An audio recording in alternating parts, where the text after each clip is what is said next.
Dum dum dum da da da da. Last time on Bride of Re-Animator. Third movie. At last. And oh my goodness. So the third movie is kind of a doozy in several different ways. First of all, the movie was released in 2002 or 2003, depending on who you ask on the internet. So we are well over a decade later from where we left off the last movie. It does mean that quite a lot of things are different. The only returning actor is Jeffrey Combs. Fortunately, it kind of would have been a way different movie if they had somehow replaced him or written him out in any way.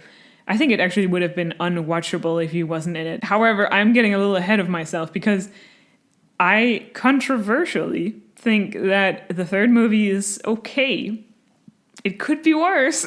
That is, a pretty broad statement, but I'm just saying that not a lot of movie franchises get a third movie that is made so, far from the time that the original movies were made and have that movie be somewhat watchable or even somewhat compliant with the canon. I know for a fact that some of the original people who worked on it, I think Brian Usna was producing the third movie, so he did have some involvement, and I think that saved the movie because the way that the movie comes off is very much like a bad slasher movie from the early 2000s. So if it weren't for the fact that Jeffrey and Brian Usna was there, I think it would have gone really off the rails and would have never ever had anything to do with Re-Animator to begin with, probably. So what I'm trying to say is my expectations were just incredibly low for this movie. I had heard from my friends that it was the worst movie of them all, and that it was boring, and that it was full of characters that you don't care about, and that it's kind of shitty in general. And I understand that, but I'm still on the fence about it, weirdly enough. I can't help but kind of defend the movie because I do think there's something, I don't know, it's not even something that's worth keeping or something of merit. It's more like if I could choose between having no third movie or having this movie, I would still choose this movie. I'm still glad that it exists so that there's more Re-Animator in the franchise, even though it's not great. So yeah, I think my expectations were really so low that it made me like the movie more. I do want to say that it disappoints by having only Jeffrey returning for it. Bruce Abbott, who plays Dan, didn't return at all. I'm not sure what happened. I have absolutely no idea, and I don't really care to look up why he wasn't there for the third movie. I mean, it's already kind of a stretch that Jeffrey Combs wanted to do the third movie, given just how bad it looks on paper and on screen. I guess the plot of the movie makes it so that there's not really any use for Dan being there, so that's why he isn't there. But I'm kind of also guessing that they maybe hoped that Dan would return for the third movie, and then when they found out that Bruce Abbott didn't want to do it, that they probably said, oh, we'll just replace Dan with a Dan-like character, which is what happens. So let's get into the movie so we can explore the third installment of the Re-Animator franchise and all of those best moments. Oh, finally, before I really get started, I also get a feeling that most fans really dislike this movie and consider it not canonical, even to that point where they really dislike it. I don't think I've seen a single fanfic that really refers to the events of this movie. I know there are some of the fanfics that are Jeffrey Herbert got out of prison and then he reunited with Dan or something. But basically, most people just want to forget that this movie happened. So let me show you why. Movie starts with these kids playing in their backyard in a tent at night. And I'm really sorry to these kids, but they are just not great actors. or at least like one of them is just a bad actor. Can you guess which one I'm referring to? If anything were to happen, no one would ever hear a thing. What could possibly happen? Here's the stupid detail that immediately caught my eye.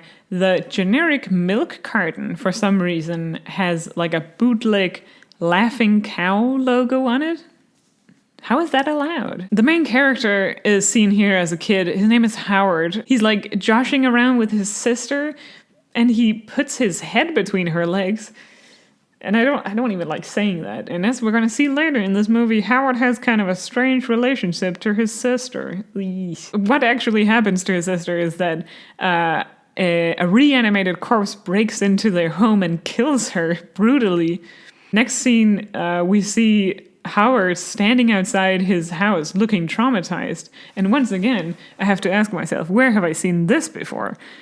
Oh yeah, and Howard sees Herbert being arrested and taken away in a cop car, and it's like the mystery thickens. So they get to the title sequence, and honestly, I was surprised that they revamped the title music. So now it doesn't sound as much like a Psycho ripoff and sounds more like its own thing.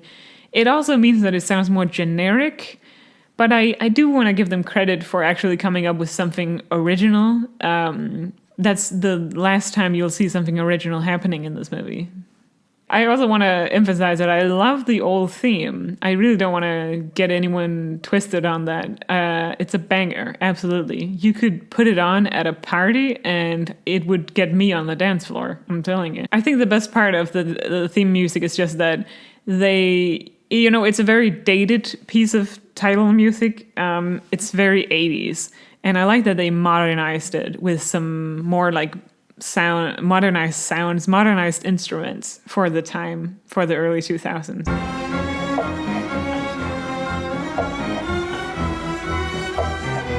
So that's one nice thing I have to say about this. Anyway, Herbert is in prison. He's been in prison for the last 13 years.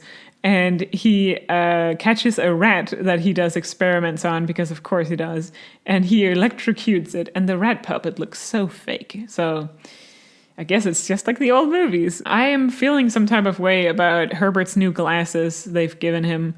I don't know if I like them. I get that, he can't, keep walking around wearing those professor glasses, these ones.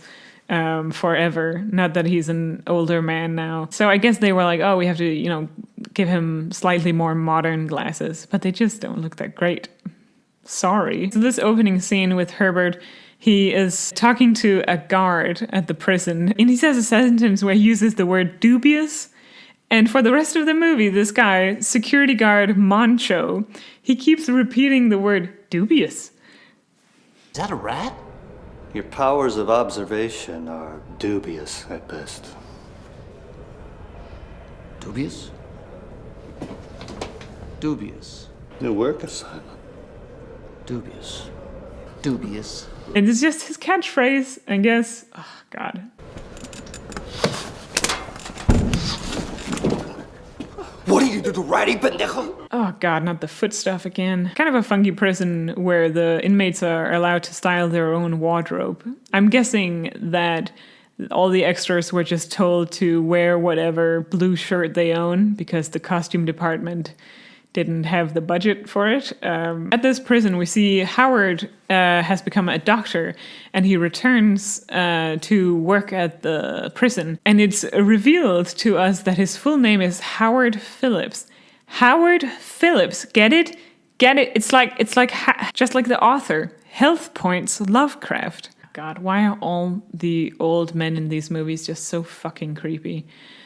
So there's this warden who is showing around the journalist, Laura, and he's just being a fucking creep about it, isn't he?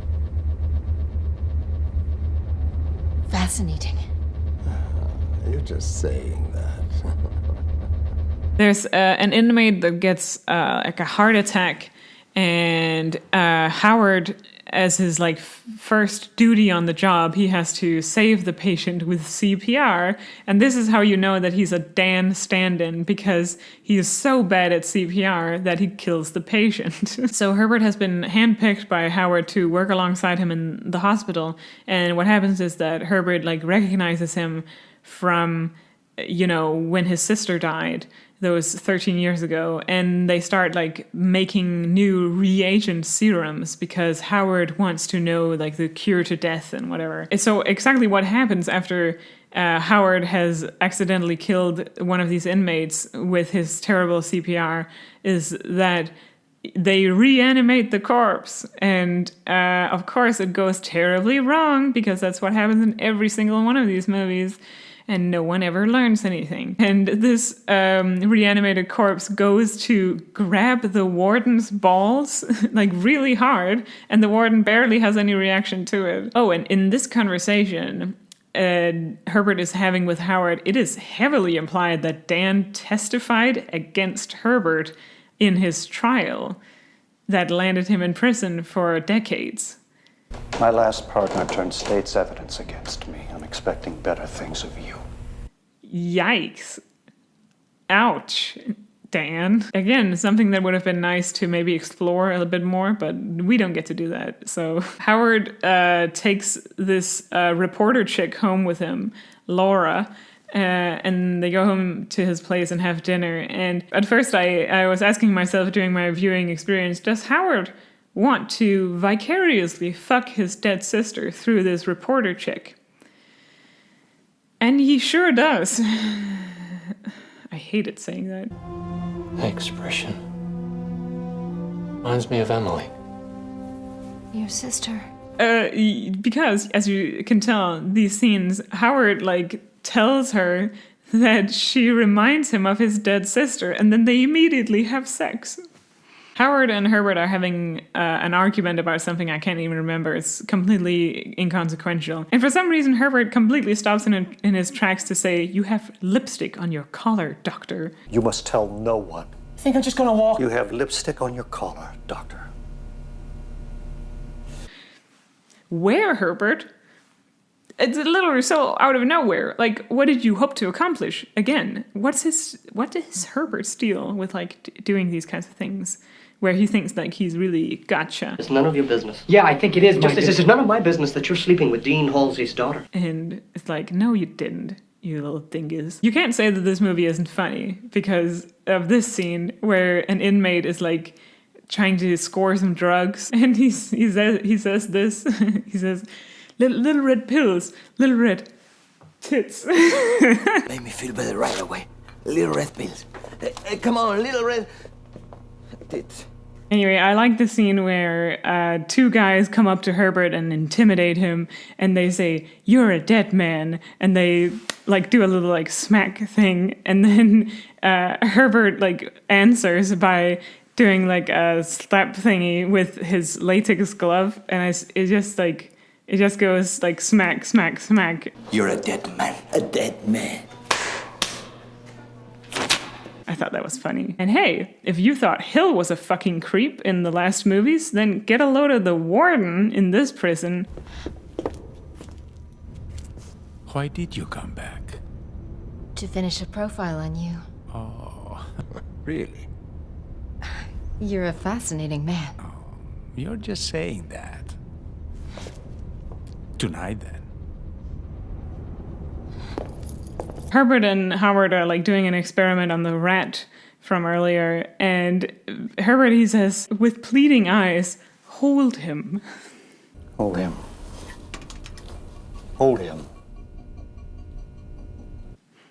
I thought that was very gentle. It was a very tender moment for some reason. Howard is flirting with Laura, who is back at the prison for more reporting, and he for some reason remarks, when she has left, she's walking away, and he says, "That's the way to the hole."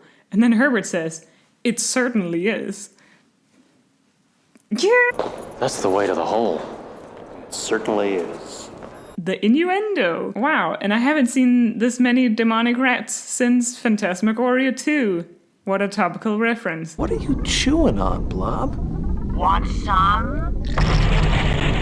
Once more, the warden gets attacked, this time by the reanimated corpse from earlier, again, and he barely reacts to getting his whole ear bitten off. What's the matter with him? I swear to God, is there a single one of these movies where the women in them aren't getting assaulted? Because that would be very nice if there wasn't, for once, a movie where they don't get assaulted. Yikes. I've written down this note, and I can't remember what it's in relation to, but Herbert is arguing with Howard about something, and he says, with this weird kind of extra consonantal quality, not right. Not right. Don't know why he puts in like the extra effort for that one, but I like that. The warden slaps Herbert, and it feels like a hate crime. That's all I've written down. This is what you gave Moses. Long story short, because I really don't feel like summarizing the plot for, a plot that isn't worth summarizing, the prisoners start rioting.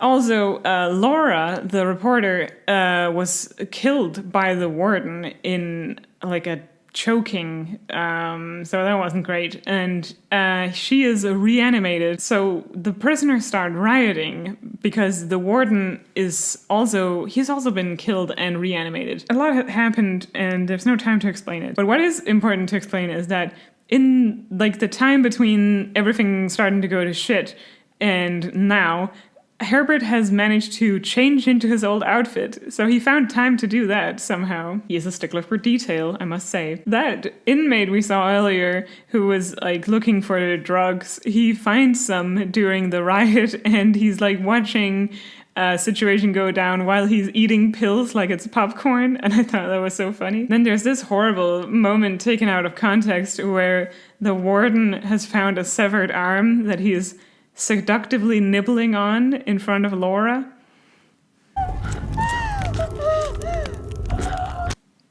It's par for the course. The inmate who's after drugs from earlier, he finds some reagent in a syringe and he shoots it up. And for some reason it makes him act like a cowboy, I guess. I can show absolutely none of this scene, but there's a female nurse in the hospital, speaking of women getting assaulted, by the way, who gets her nipple bitten off in a really bizarre scene. And speaking of body parts getting mangled, the warden, and I don't want to say how this is done, but I'm guessing you can, from context clues, guess how it happens. He gets his penis bitten off, and the penis is then picked up by the rat from earlier, and the rat carries it off, and we see it many times throughout the ending of this movie. So reanimated Laura is like evil now, and she like takes off her work clothes, and underneath she has sexy lingerie on. And it was another moment where I was like, yeah, wow, okay, I knew it, but I'm still surprised that this movie is made by a bunch of dudes who think that women just like wear lingerie all the time. That guy who was injecting himself with reagent and going yeehaw crazy earlier, he overdoses on it, and the overdosing for some reason makes him explode. He turns into like a talking meaty skeleton. He looks like a Muppet also for some reason. Oh, and his eye shoots out, and then Herbert picks it up and puts it in his pocket. And no, this won't become important later. It will come back, but it won't become important. The warden, for some reason, is developing spider legs after being reanimated. Not explained. I'm kind of angry that I can't really justify showing the rat having an extended adventure with the severed penis. But I'm just going to let you know that it's fun to watch, in the sense that you're sitting there thinking, what the fuck am I watching? And you're kind of having fun with it. Oh, and here's a fun callback for the attentive viewer, is that Laura tries to kill Howard by putting his head between her legs, just like his sister used to do. I hated saying that. Okay, so finally the climax, everything is fucking exploding, apparently. And in the midst of everyone dying, getting decapitated, whatever, there's like a 0.1 second clip of the rat with the penis. And I think I can get away with showing it because it's so brief and so weird that they put that in there in the editing.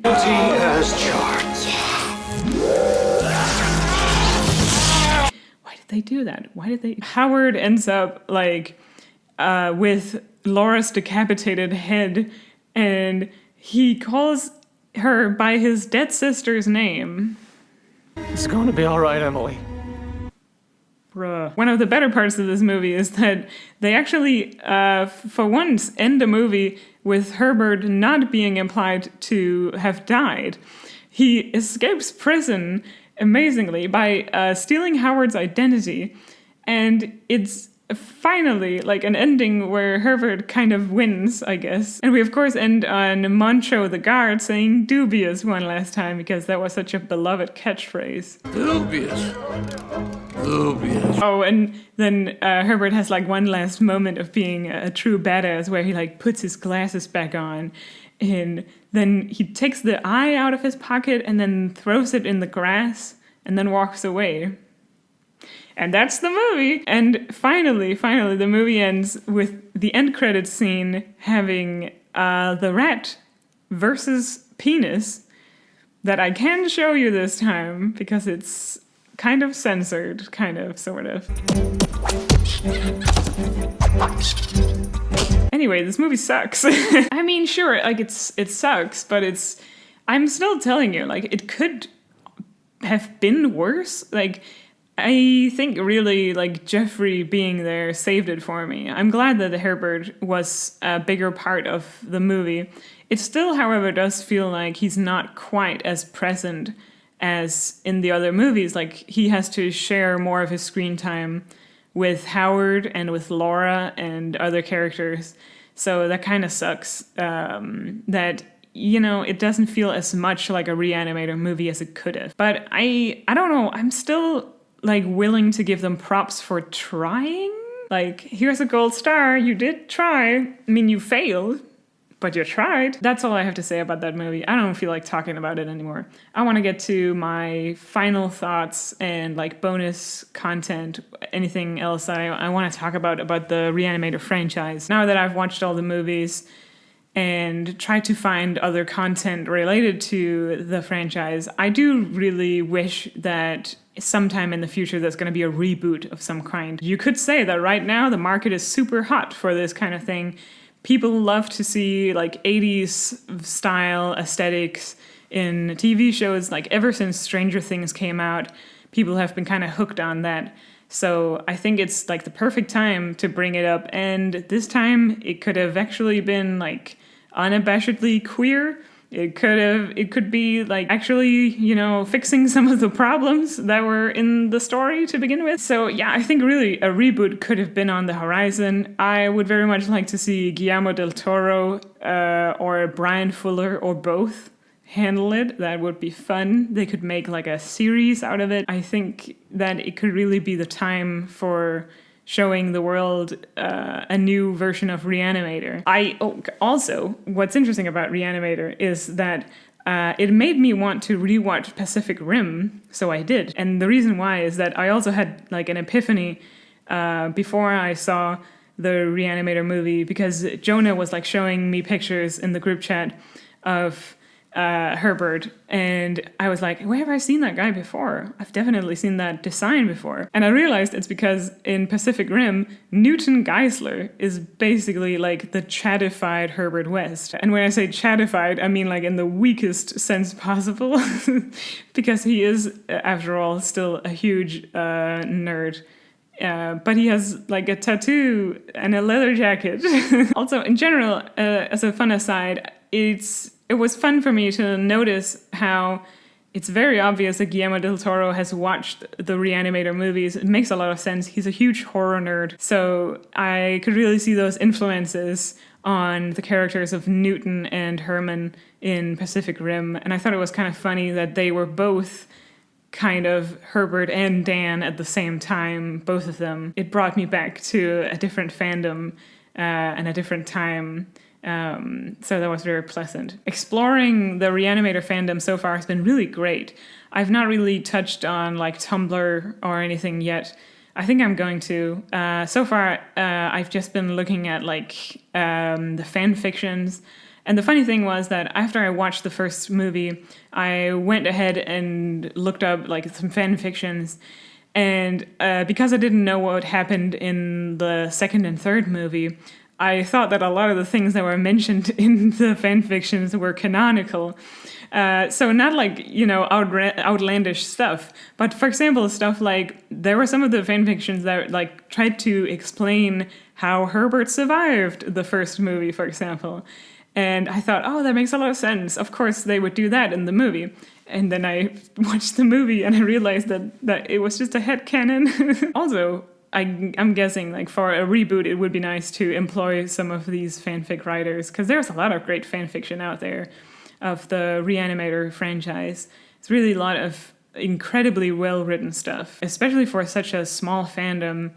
There's a lot of love put into it. And I'm getting a feeling that there's been like a Re-Animator sort of renaissance in the past couple of years, because that's where all of the fanfiction on AO3 is from. Just as an aside, it really warms my raisins to see just how many fics headcanon Herbert as trans. Like, I was surprised to see that. And once I started thinking about it, I realized that it wasn't all that surprising. It was surprising in the sense that it's not that usual for a fandom to sort of make like such a broad agreement on headcanon for a character's gender. Also, the essay I read earlier, it was mainly focused on the transness of the Re-Animator movies, especially the first and second one. It's funny enough that essay was like, we don't talk about the third movie, so I'm not going to bring it up here.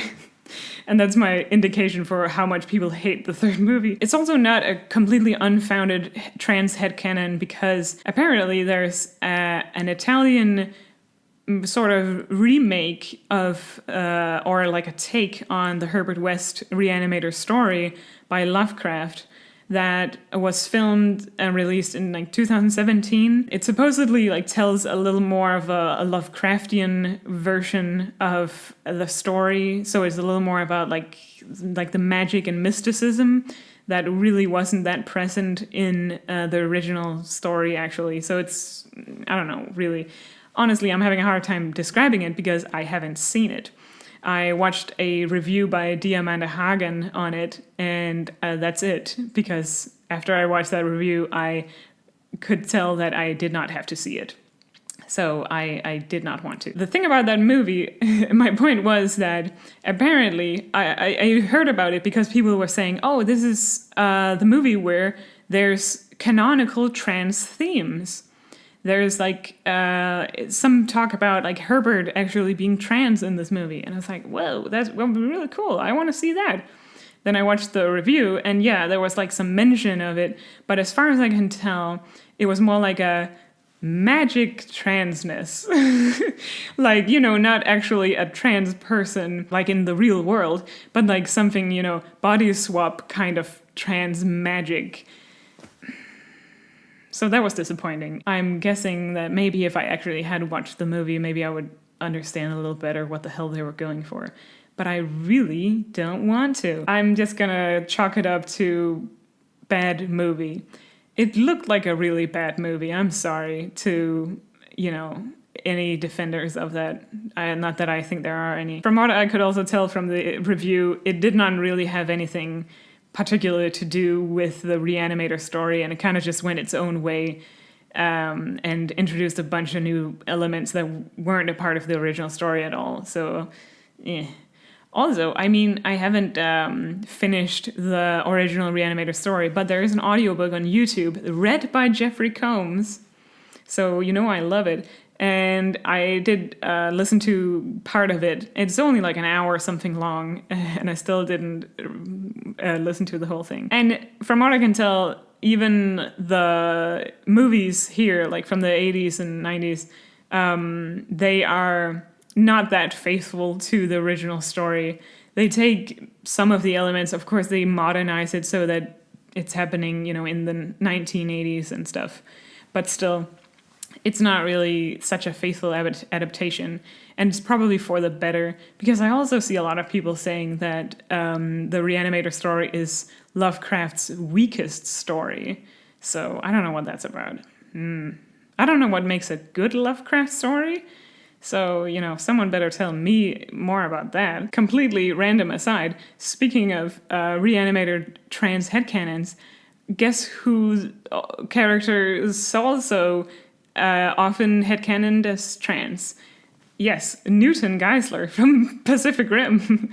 It's almost like the cycle continues. Like any character who is inspired by a headcanonically trans character is also headcanoned as trans. It's almost like there's a reason for it. I'm just saying that fans are very perceptive to these kinds of things. So I can see why people would, you know, write fan fiction and stuff about that, and how it like carries over into like other fandoms. I don't know what I'm saying. You know what I mean. So I just want to get one very, very last correction in before I upload the video and get it done. And it is currently the 23rd of Christmas. So I am very much in the very last sands of the hourglass before this video is supposed to be done. If you think my eyes look a bit funny right now, it's because I've been trying out these new circle lenses that I just got for myself. And I've been having them on all day. My parents think I look creepy, and that's the point. They're for a different video, so feeling excited about that. But first of all, let me take care of this video first. So the thing I wanted to just note here, because I really wanted to elaborate on this point I was making, I feel like it didn't come out the way I wanted it to when I was filming, is that what I meant by fans are good at perceiving these kinds of things, by that of course I meant transness in characters. It's because at least in my fandom experience, in just about any fandom, there are of course always going to be trans fans, and trans fans tend to, just like, for example, in my case, bi fans, we tend to sort of pick up on traits, bi traits, and we perceive those in characters, and that's why, you know, we tend to relate to characters and stuff like that. I mean, it's really as simple as that, and I feel like I just wanted to word that a little better than how I did when I was filming the video originally. So yeah, I mean, that was really just all I wanted to say, because I think it's an interesting point to think about whenever, you know, you see a popular headcanon for something. It usually is indicative of an interest within the fandom and the kind of demographic the fandom attracts as well. And I find that very fascinating. Like, looking at, you know, the Re-Animator fandom, it seems like to appeal on some kind of level to trans fans.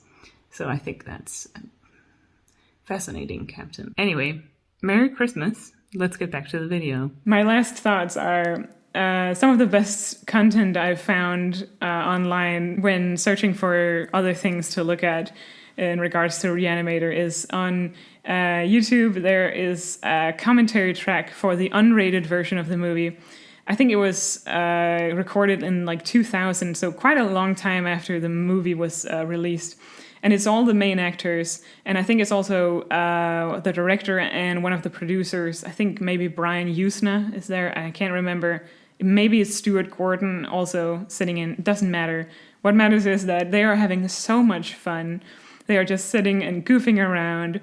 And Barbara Crampton, who plays Meg, she's just having so much fun joshing around with the guys, with Jeffrey Combs and with Bruce Abbott. Jeff, look how young you look! Oh, yeah. Rub it in. He looks the same now. Yes, you do, dear. I love that lipstick color on you, Jeff. It's really nice. There's no lipstick. What, can I, like, get that for myself? My blood is up. Hey, nice duck tail there in the back. West. Herbert West. Your voice just went off. My voice, that's because that was looped. Yeah, my line was it looped wasn't too. looped all that well. He was sucking down Who helium did that at looping that time. anyway? Well, whoever put the tone treble on that one it must have been the engineer. As you can hear, his voice has lowered several octaves since then. That's right. It's probably one of the most fun movie commentaries I've ever seen. Did we make this movie for like way under $1 million, right? Yep.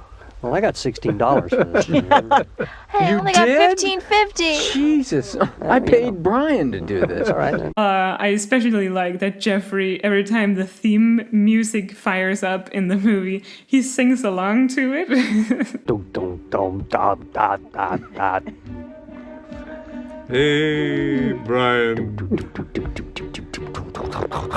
He's so goofy, my god. Also, in the commentary track for Bride of Re-Animator, Bruce and Jeffrey sit down and do the commentary track, and they are just absolute goofballs, and I can't believe them. They're just having so much fun. That's a nice shot. Oh, yeah. That's a split. Love the apron, Betty. Yeah, thank you, darling. Ah, baby. Go, baby. Yeah, Dan, he's business now, baby. And every time Dan takes his shirt off in the movie, which is a surprisingly high amount of times, Jeffrey Combs yells, "Buff, baby." Oh, look at you are buff, babe. Unbelievable. Buff, baby. Buff, baby. They're such good friends. I love it when actors are good friends with each other. I don't know.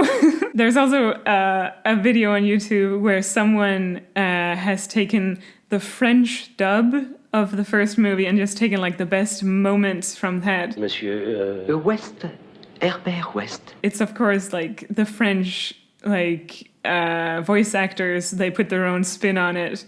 And the translation also gives it new meaning in certain places. One of the most fun being that when Herbert, he accuses Dan and Meg of having, sexual relations outside of marriage. In French, it's called having a butt affair, apparently. Oh. Mais ça ne m'empêche pas de penser qu'il serait dommage qu'un aussi brillant élève que toi soit foutu à la porte de notre faculté pour une affaire de fesses. So my final thoughts were, this is my most brain-dead thought, but I kept thinking throughout the movies that at one point Herbert would get like a big blood splatter on his face, like on his glasses, and the blood would like drip down his glasses and it would look sexy. And it never happens. His glasses are so big. They're practically asking for it. Meanwhile, Dan is the one getting splattered left and right, and it's never in a sexy way. So I'm kind of disappointed in that. Anyway, it is my bedtime now. What a journey, am I right? It's quite a lot of fun watching these movies. I can honestly recommend watching all of them, even the third one, because if you watch it with the context of the first two, it does make sense. And it does improve on the experience also, I think. So if you want to have fun watching some kind of spooky, cheesy horror movies, I say absolutely go and watch them. For one last time, thank you so much for watching these videos with me. And I bid you a good night, a spooky night.